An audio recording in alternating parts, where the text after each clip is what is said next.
I'm Ava. And I'm Beth. This is COWculus AB.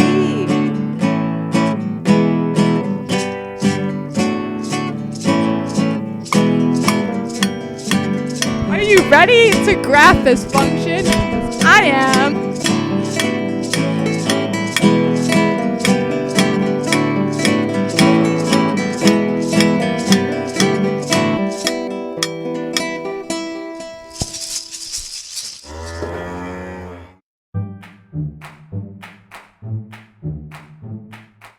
Area under the curve plus sigma equals what? The area of region L is under the graph of a continuous function. It equals the limit of the sum of approximating rectangles. What? That's so confusing. Let's break this down. Exact area equals the limit as n approaches infinity.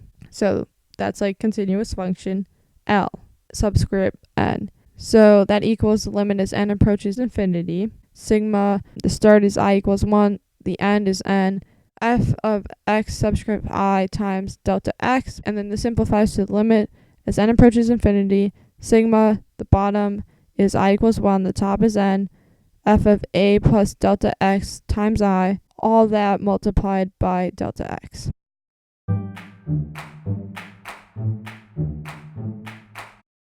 Okay, so in simpler terms, to find the exact area under the curve, all you have to do is put limit as n goes to infinity in front of the Riemann sum. We've already talked about Riemann sums in a previous episode about approximate area. The difference here is that it's the limit as n goes to infinity. N is the number of rectangles, so this is assuming that there are infinite rectangles. If you have infinite rectangles under your curve and you're summing them together, that is equal to the exact area under that curve. So the way we notate this, well, there are two ways. You can use the sigma notation, in which you have limit as n goes to infinity of sigma and your n minus 1 and k equals 0. Or there's another way to notate it that means the same exact thing using an integral, which is sort of like a stretched out s, and you have an a on the bottom and a b on top to represent the starting and ending point of your integral, and then you have your f of x dx.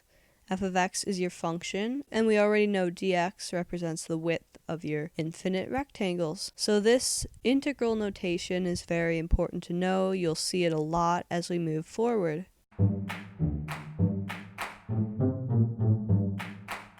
Area bounded by curves. Area on the closed interval 1, 2 bounded by g of x and f of x is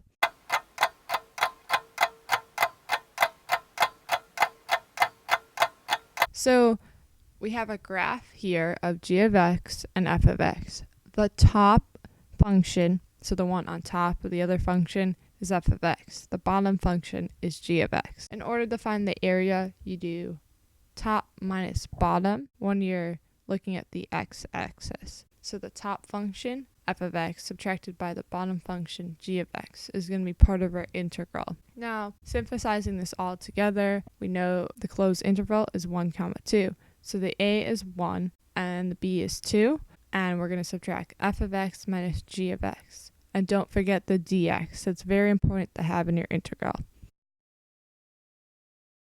Find the area of the region bounded by y equals x squared plus 8x and y equals negative x squared.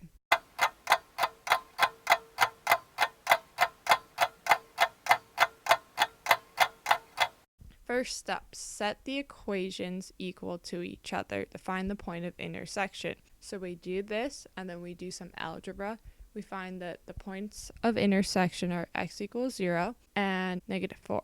The a of our integral is going to be negative 4, and the b of our integral is going to be 0. Now we're going to graph this function. You can either do this by hand or on a calculator. If you have the calculator, I recommend doing this because it saves time. And this helps us identify what's the top function, what's the bottom function, because as you remember, for area around the x-axis, it's top minus bottom. So our top function is actually y equals negative x squared, and our bottom function is y equals x squared plus 8x. The third step is to synthesize this all together. First, you make your integral, and then you solve the integral. So our integral is the a is negative 4, and the b is 0, parentheses, negative x squared, minus, don't forget the parentheses of the second function, the bottom function, because that way your calculator can find the right answer of x squared plus 8x dx. Again, don't forget the dx, it's very crucial.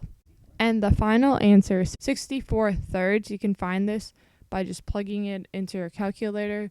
Most of the time, your teacher or professor will let you use a calculator for these types of problems, or you're going to be able to take the integral by hand if you don't have a calculator. Find the area of the region bounded by x equals y minus 3 squared and the line x equals 4.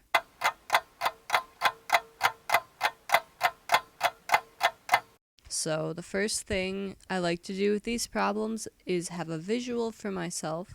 So I graphed it out. I graphed out this sideways parabola, and I graphed the line. They intersect at two places when y equals 1 and y equals 5, so I made little points there. And there are two ways to solve this problem, so I'm going to show you both ways. One way, which is a little more complicated, is getting things to be in terms of x. So when it's in terms of x, it's y equals, and then you have an equation. So we have to change this x equals equation here. We take the square root of x, we add 3, and then it's going to be a plus minus when we're taking the square root. So we split this up into the top and the bottom of the parabola. The top is anything above 3, and the bottom is anything below 3.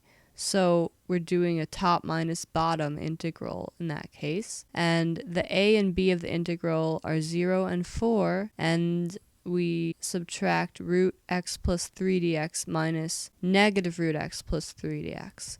So this is kind of a complicated way to solve this problem. I wouldn't recommend it, but it's something you can do. You still can do top minus bottom if you're more comfortable with that, and you get 32 over 3 as your answer. Now, let's look at the other way you can solve this. You can solve this keeping things in terms of y, and that will be a right minus left problem. So in that case, we use the function on the right and we subtract the function on the left. And in this case, we also have to make the a comma b, make them y values. So we have those two intersection points, 1 and 5, and then we do 4 is the function on the right, 4 minus y minus 3 squared dy. And if you solve that, you're going to get the same answer. It's still 32 thirds. So either way is fine to solve the problem, but I would recommend the right minus left method because it's a lot faster.